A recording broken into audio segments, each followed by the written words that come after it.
श्रावण के महीने में शिव जी की अगर भक्ति कर रहे हो तो ये तुम्हारी इच्छा से नहीं। आवाज सेट नहीं है भैया, बिल्कुल भी गला पकड़ रहा है बहुत तेज। सावन के महीने में अगर भगवान शिव की भक्ति कर रहे हो, भगवान शंकर की अविरल भक्ति को धारण कर रहे हो, तो ये आपकी अपनी इच्छा से नहीं हुआ है। श्रावण महीने में अगर शिव भक्ति कर रहे हो, भगवान शंकर की अविरल भक्ति को धारण कर रहे हो, तो इसमें हमारी और आपकी इच्छा नहीं चलती, इसमें देवाधिदेव महादेव की स्वयं की इच्छा चलती है। तो कथा होती है। तो कथा श्रवण कर ये चल रहे हैं, तो कथा श्रवण कर पाते हैं। कल कथा में सुना था आपने और हमने कि शिव जी अपनी भक्ति से बल देते हैं। एक अलग से शक्ति, एक अलग से बल आपको और हमको प्राप्त होता है।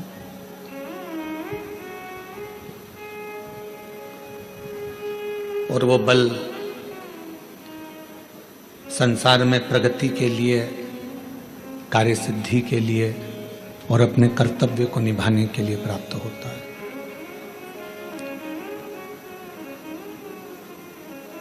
आज का समय, श्रावण महीने में लोग, बहुत सारे लोग ऐसे भी हैं जो बहुत आडंबर दिखावा ज्यादा करते हैं।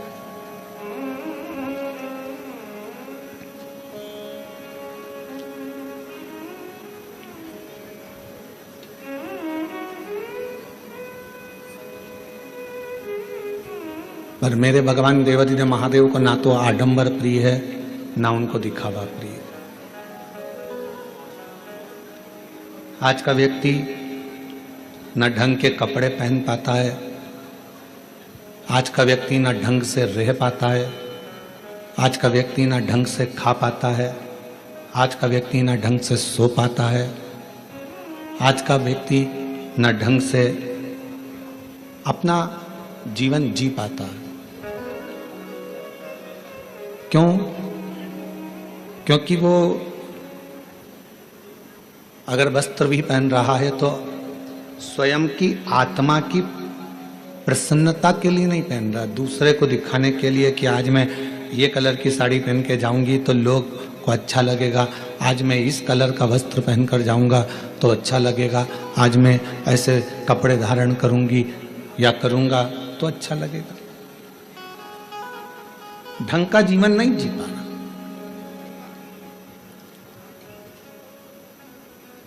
अगर देखा जाए तो इसको ढंग का जीवन नहीं कहेंगे, इसको ढोंग का जीवन कहेंगे। ढंग का जीवन वो है जो अपनी आत्मा को अच्छा लगे, अपने मन को अच्छा लगे और अपने आप को अच्छा लगे वो धारण करना, अपने आप को अच्छा लगे वैसा भोजन करना, अपने आप को श्रेष्ठ लगे वैसी जिंदगी जीना, इसको ढंग की जिंदगी जीना कहते हैं।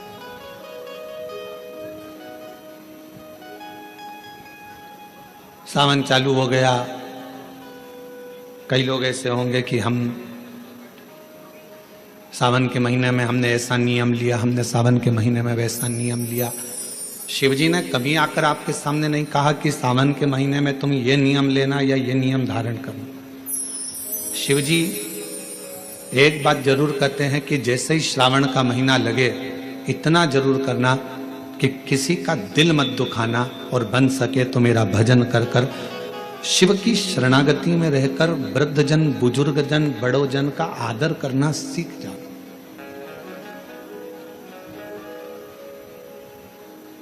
कुछ श्रेष्ठ कर्म हम अपनी जिंदगी में अगर करेंगे, कुछ श्रेष्ठ कार्य अगर हम अपनी जिंदगी में करेंगे तो वो हमारे लिए इस जन्म के लिए भी, अगले जन्म के लिए भी, सर्व जन्म के लिए कार्य है। और उसमें से एक है भगवान शिव की अविरल भक्ति, उसमें से एक है भगवान का भजन।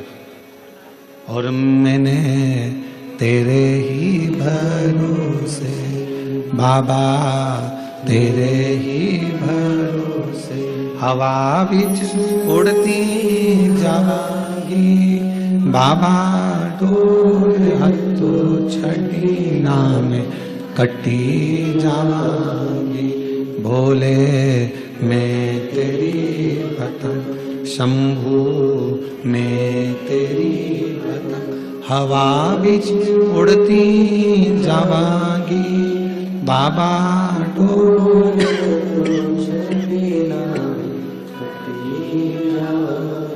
भोले मैं तेरी पतंग शंभू मैं तेरी पतंग। शिव कथा कर रही है। हम अपने जीवन को कुछ श्रेष्ठता से, हम अपने जीवन को कुछ अच्छी तरह से जीने का प्रयास करें।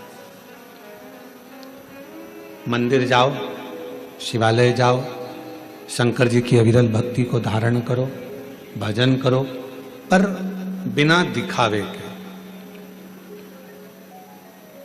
हमारी पूजन को कौन देख रहा है इससे मतलब नहीं होना चाहिए। हमारे भजन को कौन सुन रहा है। एक बार मीराबाई भगवान गिरधर गोपाल की अविरल भक्ति करने वाली मां मीराबाई भजन गा रही थी और वहीं से तानसेन निकल कर जा रहे थे। तानसेन ने मीराबाई का भजन सुना। तानसेन ने मीराबाई का भजन सुना और मीराबाई का भजन सुनकर तानसेन ने दीवार पर लिख दिया, कृपया राग में गाएं।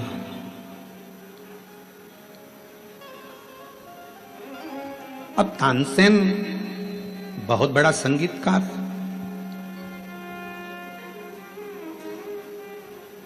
जो राजा के महल में निरंतर गाया करता है और दुनिया उसको सुनती है। तानसेन ने दीवार पर लिख दिया, कृपया राग में गाएं। मीराबाई थोड़ी देर बाद वहां से जाने लगी और उसने पढ़ा कि ये लिखा किसने है। तो कहा, जो अकबर के दरबार में गाता है वो तानसेन, जिसको दुनिया मानती है, जिसकी गायकी को दुनिया जानती है, जिसकी गायकी को दुनिया जानती है, वो तानसेन ने लिखा है मीराबाई तुम्हारे लिए कि कृपया राग में गाएं। मीराबाई ने कलम उठाई, जहां राग लिखा था उसके आगे अनु लिख दिया। अब कौन सा शब्द हो गया? अनुराग। मीराबाई चली गई और मीराबाई जैसे ही गई, थोड़ी देर बाद तानसेन निकल कर जा रहे थे तो तानसेन ने फिर देखा कि मैंने लिखा था कृपया राग में गाएं, और अब इसमें अनु किसने जोड़ दिया। तो कहा, मीराबाई यहाँ से आवाज बिल्कुल ठीक नहीं है, आवाज गूंज रही है, साथ में बिल्कुल आवाज खींच रही है। यहां लिखा किसने? तो कहा, तानसेन निकल कर जा रहे थे और उन्होंने लिखा है कृपया। यहां तानसेन निकल कर जा रहे थे, उन्होंने लिख दिया कृपया राग में गाएं।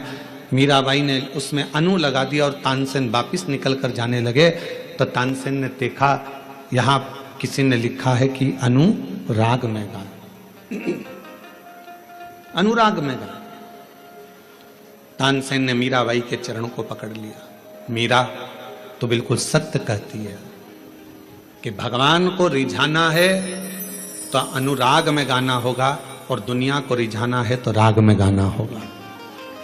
दुनिया राग से रीझती है और भगवान अनुराग से रीझता है।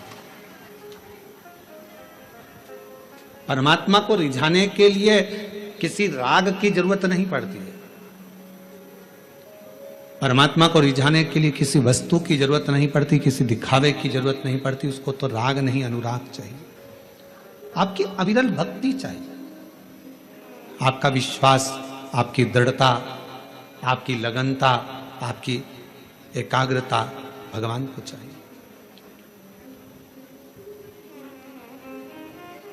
और जिसने भगवान को राग से नहीं अनुराग से निभाना, उसको प्रसन्न करना प्रारंभ कर दिया, शिव को सामने एकदम प्रकट पाओ। सामने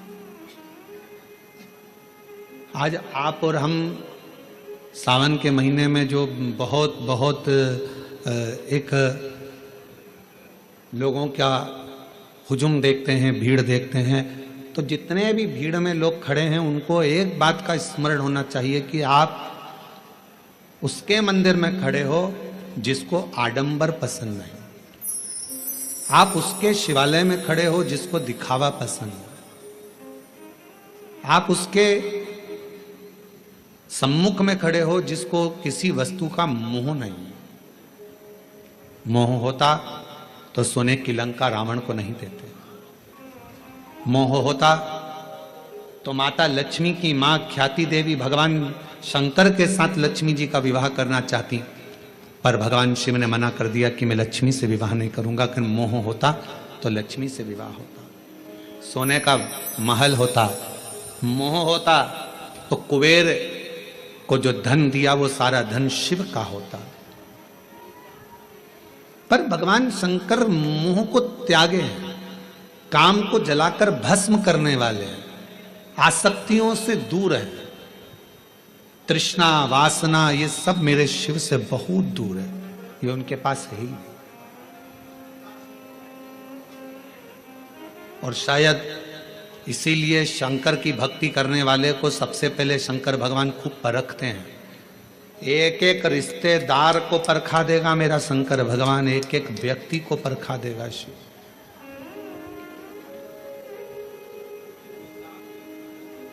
यदि आप शंकर जी की भक्ति कर रहे हो तो सारे रिश्तेदार को परखाएगा। अभी आप ये महाकाल भक्त मंडल कोरबा वालों से पूछना, इन्होंने सबके हाथ जोड़ लिए होंगे, भैया भैया भैया कुछ करो, भैया कुछ करो। बड़े बड़े कुर्सी पर बैठे हुए से लेकर छोटे से छोटे के भी जाकर कहा होगा, भैया अब तो कुछ करो, कथा होना चाहिए, पंडाल लग गया है, कुछ करिए। पर शिव बहुत परीक्षा लेता है। वो दिखा देता है कि किसी के करने से कुछ नहीं होता, जो शिव चाहता है वही होता है, इसके सिवाय कुछ नहीं। जो शंकर चाहेगा, जो ओघड़दानी चाहेगा, जो मेरा शंभु, जो मेरा त्रिकालदर्शी, मेरा कैलाशी अविनाशी शिव चाहेगा वही होता।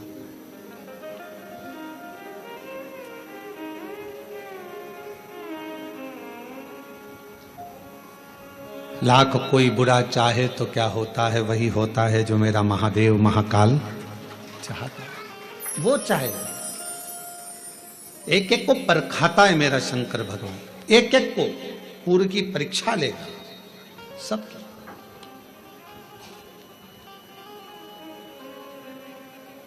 और वो देखेगा कि आप कितने मेरे अधीन हो, आपका समर्पण मेरे प्रति कितना है, आप कितने मेरे अधीन हो, कितना समर्पण है, कितना भजन करते हो, कितना स्मरण करते हो, कितना कीर्तन करते हो, कितना मंत्र जाप करते हो, वो देखेगा, वो चेक करेगा। और कितनी सुंदर बात कही हमने पहले भी कथा में कही, आज फिर कोरबा के इस ऑनलाइन महापुराण कथा से सावन के महीने की सोमवारी पर फिर कहते हैं, अगर शंकर जी का मंदिर तुम जा रहे हो, शिव जी पे जल चढ़ाने के लिए जा रहे हो, तो निवेदन है बीच में तुम्हारी मौसी, काकी, मामा, फूफा, सहेली, रिश्तेदार का नातेदार, बेस्ट फ्रेंड किसी का भी घर पड़ जाए, शंकर के मंदिर जाते समय और शंकर के मंदिर से वापस घर आते समय किसी के दरवाजे पर मत रुको, सीधे अपने घर पर ही रुको। उसका कारण क्या है? आपको मालूम होगा कि ये सोमवार का दिन, सावन के महीने का सोमवार इतना प्रसिद्ध क्यों है? श्रावण के महीने के सोमवार का इतना महत्व क्यों होता है? उसका एक कारण है,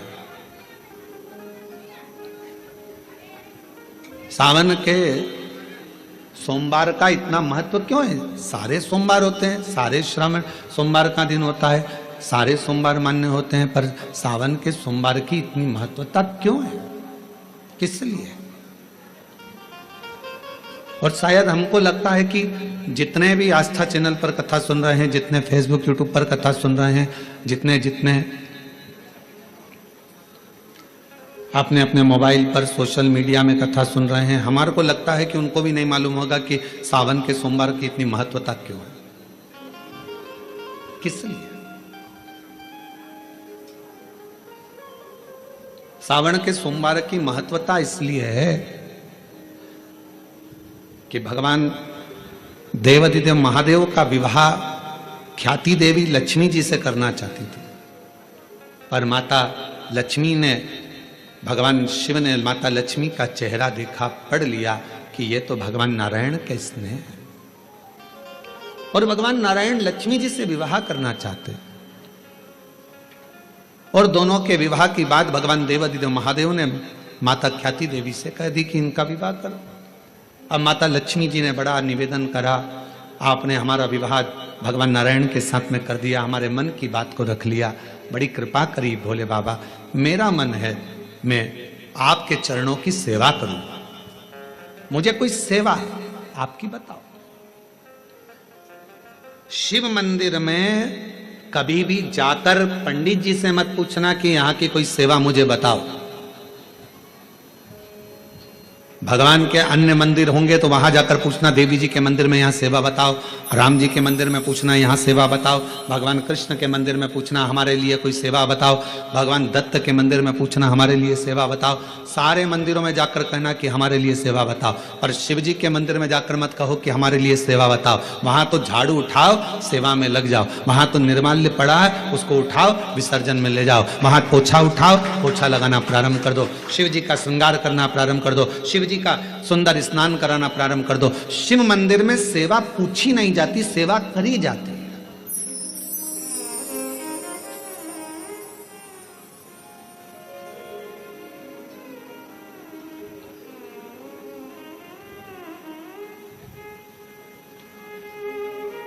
वहां सेवा करना पड़ती है।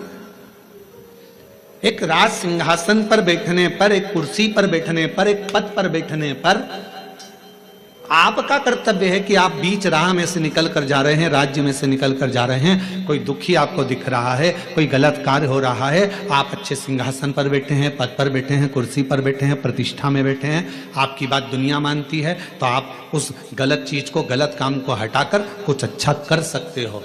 आपको करना है, आप सेवा के लिए तत्पर रहें।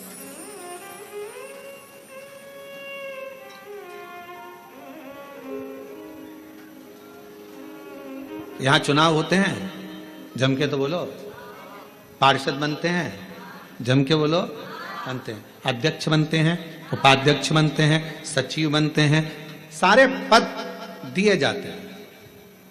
एक विधायक का भी पद दिया जाता है, सांसद का भी पद दिया जाता है, अध्यक्ष का भी पद दिया जाता है, पार्षद का भी पद दिया जाता है, सरपंच का भी पद दिया जाता है। और ये पद केवल एक जगह पर नहीं, पूरी दुनिया में दिए जाते हैं। क्यों दिए जाते हैं?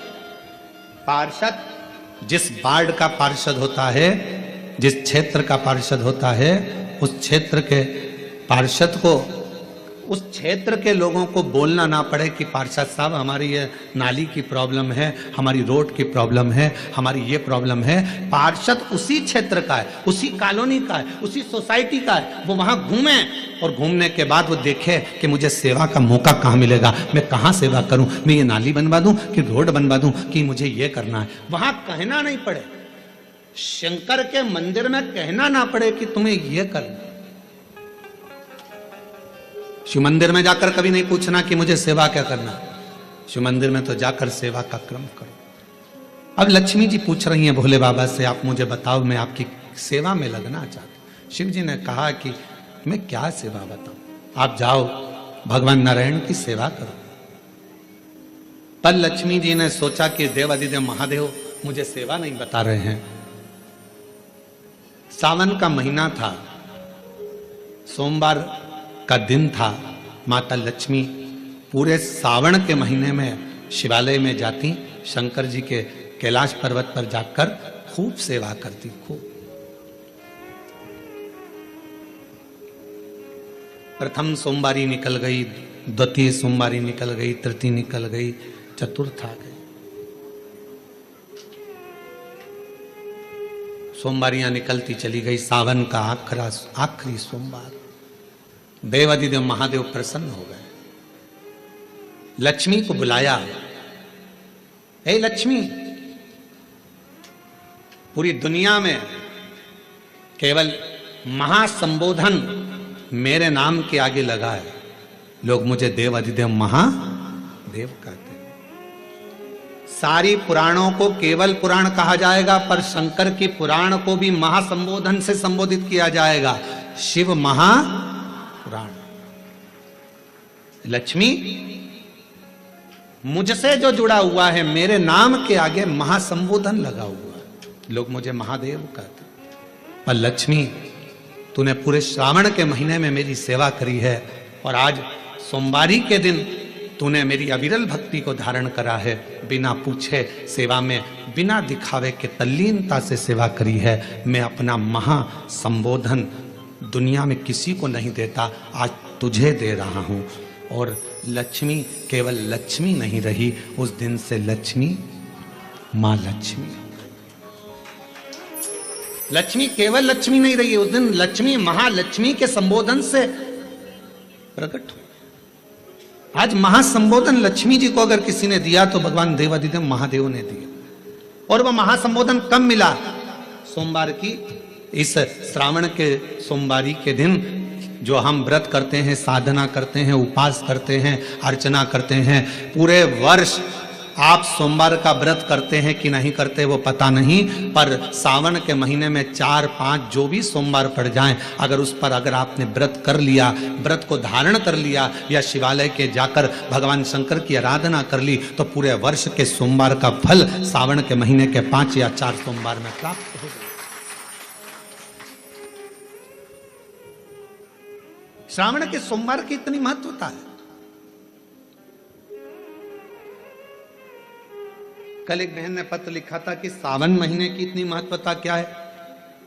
हमने शिव महापुराण के अंदर पढ़ा तो ऐसा सावन महीने का ज्यादा लेख शिव महापुराण के अंतर्गत नहीं मिला। श्रावण महीने की इतनी प्रबलता क्यों मानी गई? तो हमारा एक तो सोमवार का महत्व, सावन के सोमवार का महत्व क्या है, कोई आपसे पूछे तो आपको बताना चाहिए कि इस दिन लक्ष्मी को महालक्ष्मी कहा गया था। शिव जी ने सफलता, कल वाला प्रश्न, शांति, दिशा और सफलता बिना मांगे मिलती है शिव के दरवाजे से। क्या क्या चीज? शांति, दिशा और सफलता।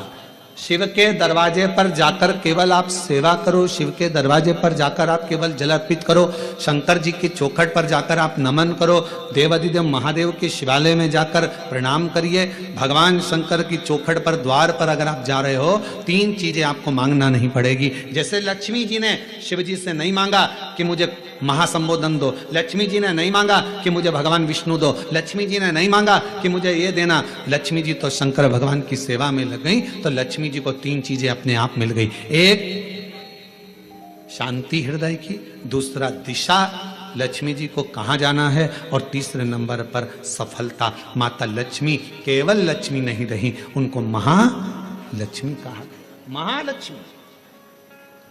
और फिर समझ लीजिए, लक्ष्मी में और महालक्ष्मी में बहुत बड़ा अंतर है। जरा सावधानी से सुनिएगा कथा को। आज सोमवारी का दिन है, सावन के महीने का, तो जितने शिव भक्त ऑनलाइन कथा को सुन रहे हैं, जितने आस्था चैनल पर, फेसबुक, यूट्यूब पर कथा को श्रवण कर रहे हैं, वो भी सावधानी से सुनिएगा। लक्ष्मी में और महालक्ष्मी में भी अंतर।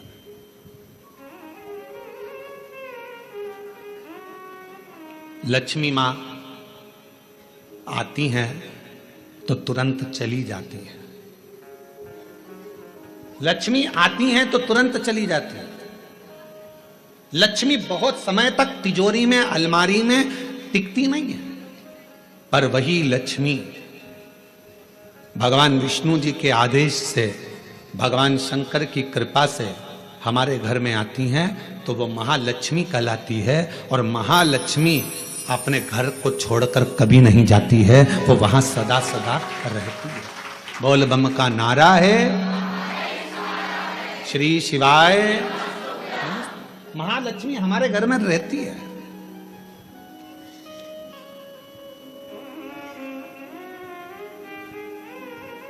शंकर जी के मंदिर में अगर आप एक लोटा जल चढ़ाने जा रहे हो, बड़े दुखी हो, तकलीफ में हो, पैसा नहीं है, धन नहीं है, वैभव नहीं है, सोमवार के दिन आप जल चढ़ा रहे हो, तो माता लक्ष्मी को भगवान शंकर ने यह वचन दिया है, वर दिया है कि लक्ष्मी अगर तू मुझे मेरे मंदिर में आई है तो मैं तुझसे बस केवल, तू कहती है सेवा सेवा तो तुझसे मांगता हूं, जो मेरे मंदिर में जल चढ़ाने आए, लोटा भरकर जल चढ़ाकर उसका जो लोटा है, उसका जो पात्र है, उसका जो कलश है वो खाली हो जाएगा। उस समय वो खाली अपने भवन की ओर ना जाए, उसमें लक्ष्मी स्वयं बैठकर उसके दरवाजे तक जाए। शंकर मंदिर में कई लोग कहते हैं गुरुजी अगर कोई खाली बर्तन सामने से आता है तो वो तो अपशगुन होता है, खाली पात्र अगर देखते हैं जाते समय तो अपशगुन होता है। परशु महापुराण की कथा कथी है, कोई महिला, कोई बच्चा, कोई स्त्री, कोई पुरुष, कोई घर का बेटा, बहू, बेटी, कोई आदिक वृद्ध जन भी अगर मंदिर में शंकर जी के जल चढ़ाकर लोटा लेकर आ रहा है तो वो लोटा, वो पात्र कभी खाली नहीं माना जाता, उसमें महालक्ष्मी का वासा माना जाता है, उसमें लक्ष्मी का प्रवेश माना जाता है, वो महालक्ष्मी से परिपूर्ण है। क्यों? तो आप लोगों को बार बार कहते हैं कि वहां से आओ तो थोड़ा सा पानी लेकर आना, अपने घर में छिटना, क्योंकि इसमें महालक्ष्मी विराजमान हो जाती है। महालक्ष्मी आपके इधर ऐसा होता है कि नहीं होता हमको नहीं मालूम, पर हमारे उधर का एक नियम है कि प्राचीन नियम है पूर्वजों के हिसाब से कि जब हमारे यहाँ गणेश जी का विसर्जन करने जाते हैं, देवी जी का विसर्जन करने जाते हैं, नवरात्रे के बाद में जवारे का विसर्जन करने जाते हैं, तो विसर्जन करने के बाद नदी में से, तालाब में से, कुएं में से थोड़ा सा जल लेकर आते हैं। अब इधर है कि नहीं वो हमको नहीं मालूम, छत्तीसगढ़ का हमको नहीं मालूम, पर हमारे उधर का हमको लाते हैं ना, तो वो जल लेकर आते हैं अपने घर पे, अपने द्वार पर, अपने दरवाजे पर, अपने बगीचे में सब दूर जल को थोड़ा थोड़ा छींट देते हैं। क्यों? किस लिए? काय के लिए? तो हमारे शास्त्र वर्णन करते हैं कि जब हम किसी देवता को विसर्जन कर कर आते हैं तो उनके कृपा का जल, उनकी करुणा का जल, उनकी वात्सल्यता का जल, उनके स्नेह का जल हम भरकर लाते हैं और अपने द्वार पर, अपने घर पर छींटते हैं, उनकी करुणा का जल। ये एक पत्र है, देखो,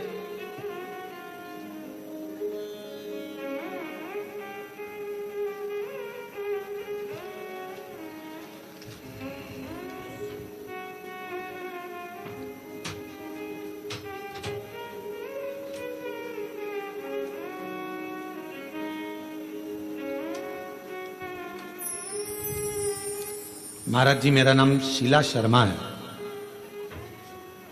कहीं बैठी हो तो हाथ हिला सकती हैं, शीला शर्मा। मेरे पति का नाम श्री ब्रह्मानंद शर्मा है।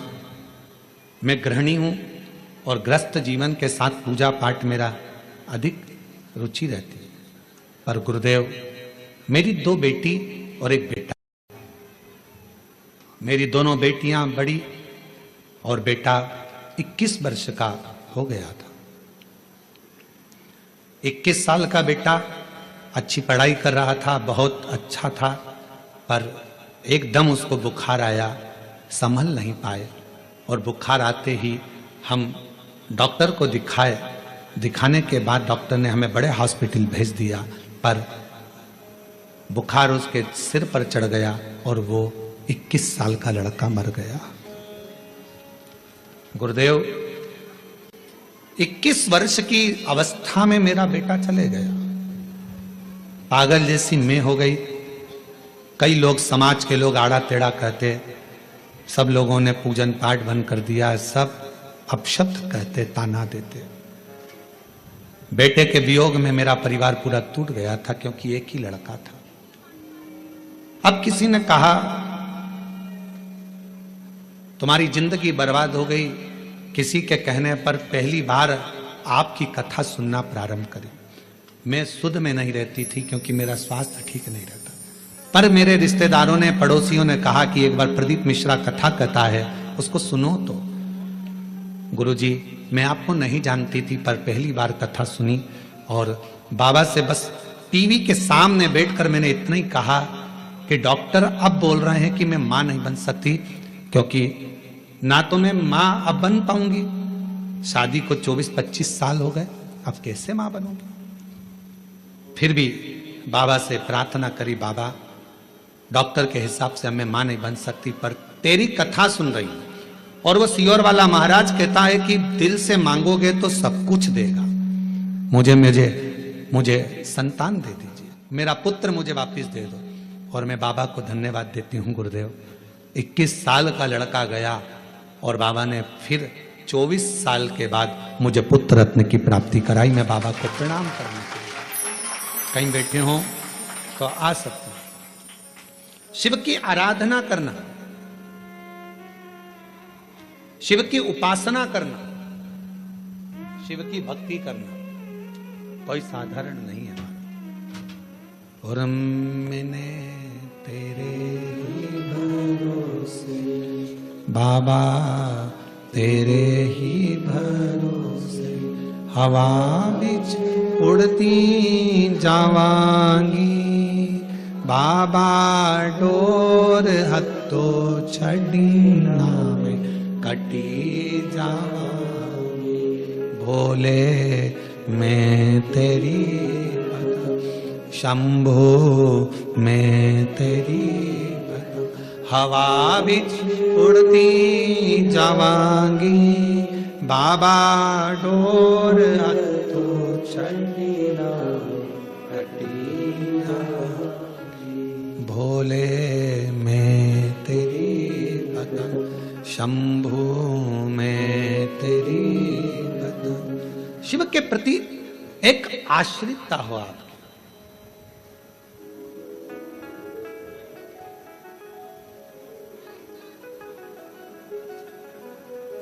हमें अपने घर में केवल लक्ष्मी नहीं, हमें अपने घर में क्या बुलवाना है, महालक्ष्मी, जो टिके रुके रहे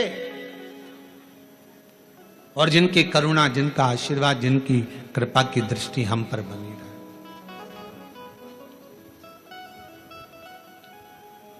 जिनकी करुणा की दृष्टि हम पर बनी रहे, जिनकी दया की दृष्टि हम पर बनी रहे।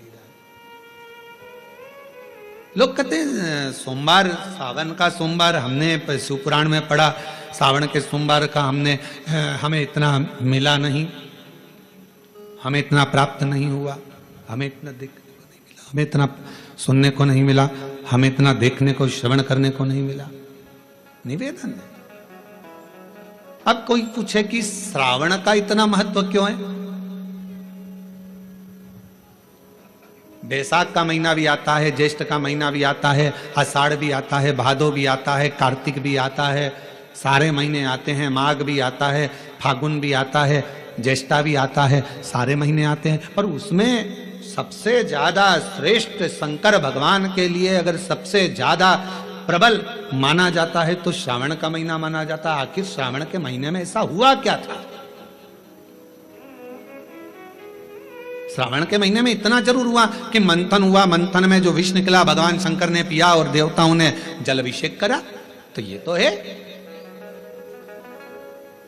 पर श्रावण के महीने की महत्वता, एक महीने की महत्वता इतनी कैसे? कहा शिव महापुराण में वर्णन आता है, सृष्टि की रचना प्रारंभ हुई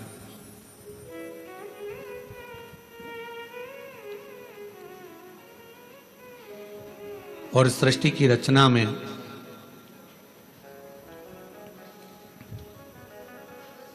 जब सृष्टि की रचना हो रही थी, सृष्टि की रचना में दक्ष प्रजापति के साथ में माता प्रसूति का विवाह हुआ। और प्रसूति का विवाह जब हो गया, प्रसूति की जब शादी दक्ष प्रजापति के साथ हो गई, कई कन्याओं का जन्म हुआ, कई कन्या, बेटों का भी जन्म हुआ, कन्याओं का भी जन्म हुआ।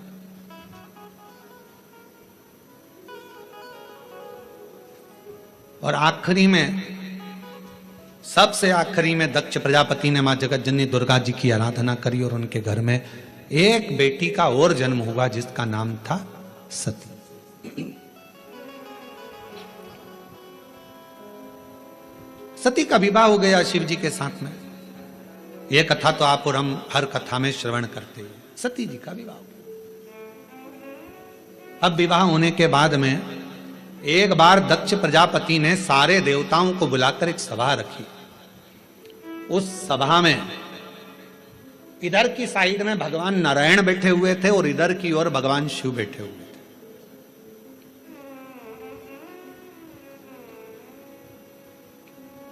भगवान नारायण भगवान शंकर को देख रहे थे और शंकर भगवान नारायण को देख रहे थे।